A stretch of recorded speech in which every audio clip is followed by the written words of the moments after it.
There were lines pressed into desert earth, waiting to be heard. The Nazca Lines rise from the Peruvian plain, vast and quiet.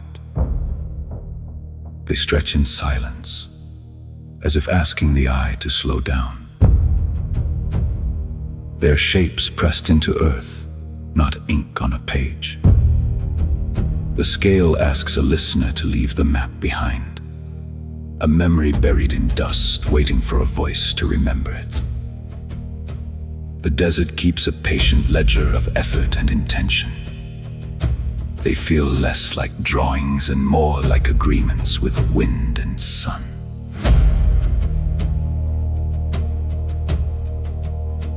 A first question arrives softly, almost shyly.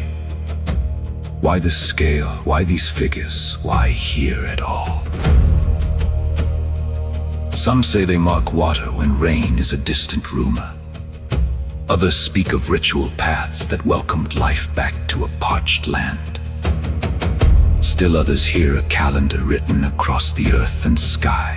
The theories drift, and the awe remains stubborn and clean. The ground seems to breathe with the patience of generations.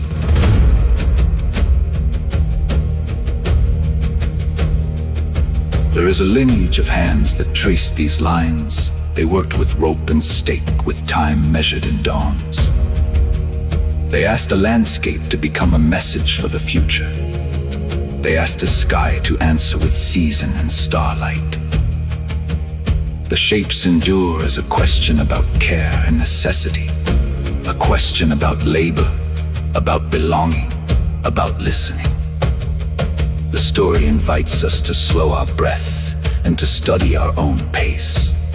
The silence becomes the ink of memory on a dry page.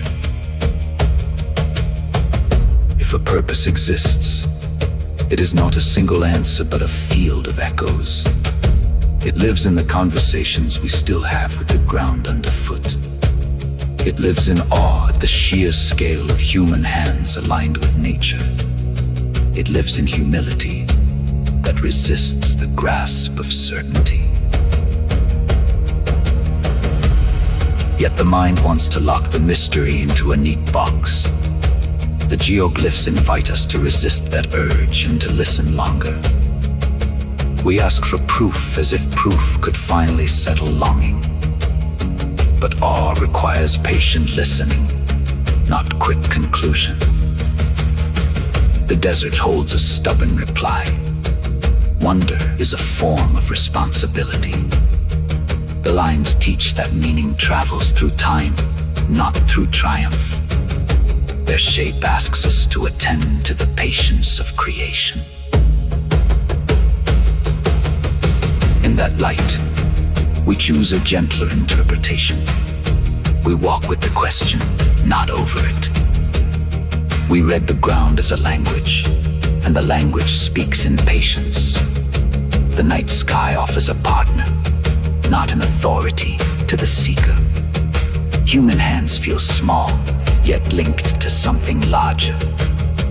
The story becomes a ceremony of attention, a quiet act of care.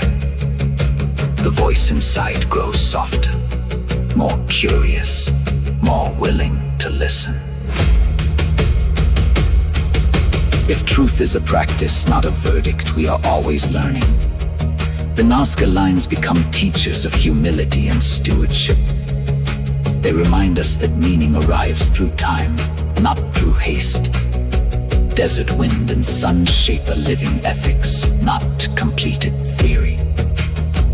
The question remains a companion as we walk forward. The journey outward becomes a journey inward toward responsibility.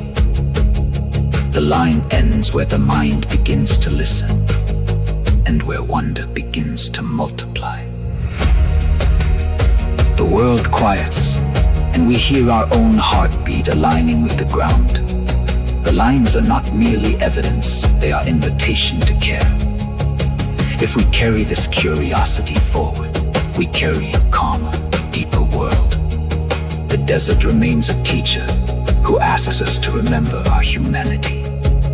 Perhaps the oldest mystery is how we choose to bear it with grace. In that choice, we become part of the story we inhabit. The life saga stays with you, guiding inward exploration and outward seeing. The ground keeps a map to the self as well as the sight. Walk slowly, and the lines will meet you there. Listen long enough, and you hear your own becoming. The desert allows a question to travel beyond itself toward communal care. In every line, a doorway to attention. The mystery remains, and with it, possibility. The journey through Nazca is a mirror of our own listening. The Life Saga app awaits your next step.